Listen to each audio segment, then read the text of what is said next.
Terekam percakapan gadis Bengkulu dengan pelaku sebelum dibunuh, diduga orang dekat.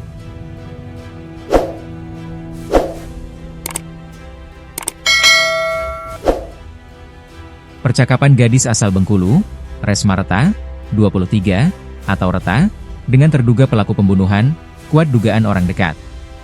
Rekaman percakapan antara Resma dengan orang yang datang ke rumahnya itu diungkap para sahabatnya. Hal tersebut lantaran sebelum ditemukan tewas, Resma sedang melakukan panggilan melalui aplikasi Discord dengan teman-temannya. Warga RT 2 RW 1 Kelurahan Dwi Tunggal itu ditemukan tewas pada Selasa, 10 Juni 2025, siang. Perempuan muda yang baru lulus kuliah ini meninggal akibat 5 tusukan senjata tajam. Dugaan kuat, pelakunya merupakan orang yang dikenal atau dekat dengan korban. Kasih Humas Polres Rejang Lebong, AKP Sinar Simanjuntak menerangkan, diduga kuat pelaku pembunuhan ini merupakan seseorang yang dikenal atau dekat dengan korban.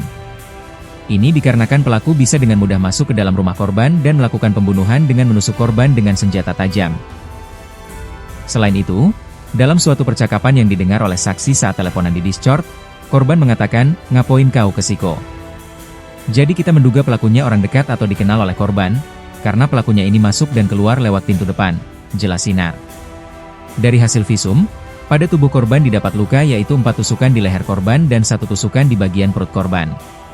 Selain itu, laptop yang digunakan korban saat mengobrol dengan saksi melalui aplikasi Discord menghilang di lokasi kejadian. Kita belum bisa pastikan apakah ini perampokan atau murni pembunuhan, masih diselidiki, kata Sinar. Detik-detik pembunuhan.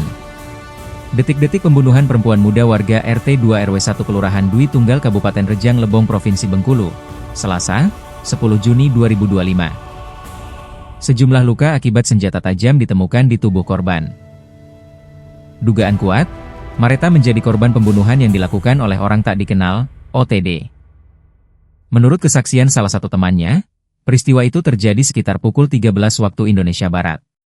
Saat kejadian, korban sedang melakukan panggilan suara melalui aplikasi Discord bersama beberapa temannya.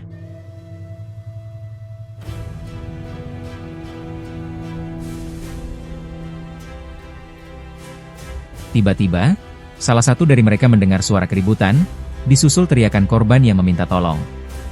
Seketika, teman yang mendengar teriakan itu menghubungi 2 sahabat lainnya, Aisyah dan Nabila, yang kebetulan berada tidak jauh dari rumah Mareta, untuk memastikan kondisinya. Aisyah dan Nabila segera menuju ke lokasi. Saat tiba di rumah korban, mereka mendapati pintu depan dalam keadaan sedikit terbuka. Saat masuk ke dalam, mereka menemukan Mareta sudah tergeletak bersimbah darah di dekat jendela ruang tamu.